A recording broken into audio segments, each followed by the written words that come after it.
নিত্যদিনের খাবারের তালিকায় কিশমিশ রাখা একটি স্বাস্থ্যকর অভ্যাস। ছোট্ট এই শুকনো ফলের মধ্যে লুকিয়ে আছে অবাক করা সব স্বাস্থ্য উপকারিতা। কিন্তু জানেন কি, আধুনিক পুষ্টিবিজ্ঞান বলছে শুকনো নয়, বরং ভিজিয়ে খাওয়া কিশমিশই হতে পারে আরও বেশি কার্যকর। কিশমিশ প্রাকৃতিক মিষ্টি, ফাইবার ও ভিটামিনে ভরপুর একটি শুকনো ফল। সাধারণত পায়েস, বিরিয়ানি কিংবা মিষ্টান্নে ব্যবহার হলেও পুষ্টিবিদরা বলছেন প্রতিদিন সকালে ভেজানো কিশমিশ খাওয়ার অভ্যাস শরীরকে এনে দেয় চমকপ্রদ পরিবর্তন।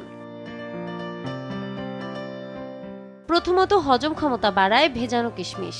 পানিতে ভিজে নরম হওয়ায় এতে থাকা ফাইবার দ্রুত কাজ করে, ফলে হজম প্রক্রিয়া সহজ হয় এবং কোষ্ঠকাঠিন্যের সমস্যা দূর হয়। দ্বিতীয়ত, এটি রক্তচাপ নিয়ন্ত্রণে সহায়তা করে। পটাশিয়াম সমৃদ্ধ কিশমিশ রক্তনালীর চাপ কমায়, ভারসাম্য রাখে সোডিয়ামের প্রভাব, তাই উচ্চ রক্তচাপের রোগীদের জন্য এটি বেশ উপকারী। তৃতীয়ত, নিয়মিত খেলে রক্ত স্বল্পতা দূর হয়। কিশমিশে থাকা আয়রন ও ভিটামিন বি কমপ্লেক্স লোহিত রক্তকণিকা বাড়িয়ে শরীরে দেয় শক্তি ও সজীবতা।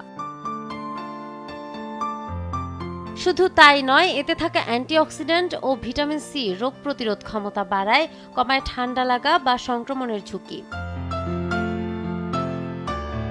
আর সবচেয়ে আকর্ষণীয় দিক, এটি ত্বক উজ্জ্বল রাখে ও লিভার ডিটক্সে সাহায্য করে। রক্ত পরিশোধনের মাধ্যমে বলিরেখা হ্রাস পায়, ত্বক হয় উজ্জ্বল ও স্বাস্থ্যোজ্জ্বল। খাওয়ার নিয়মও সহজ। রাতে 8 থেকে 10টি কিশমিশ 1 কাপ পানিতে ভিজিয়ে রেখে দিন। সকালে খালি পেটে কিশমিশগুলো চিবিয়ে খান আর ভেজানো পানিটুকু পান করুন। প্রতিদিন এই সহজ অভ্যাস যদি টেনে নিতে পারেন 1 মাস, বদলে যাবে শরীর আর দিন শুরু হবে এক নতুন উদ্যমে। নাহার বৃষ্টি, নিউজ ডেস্ক,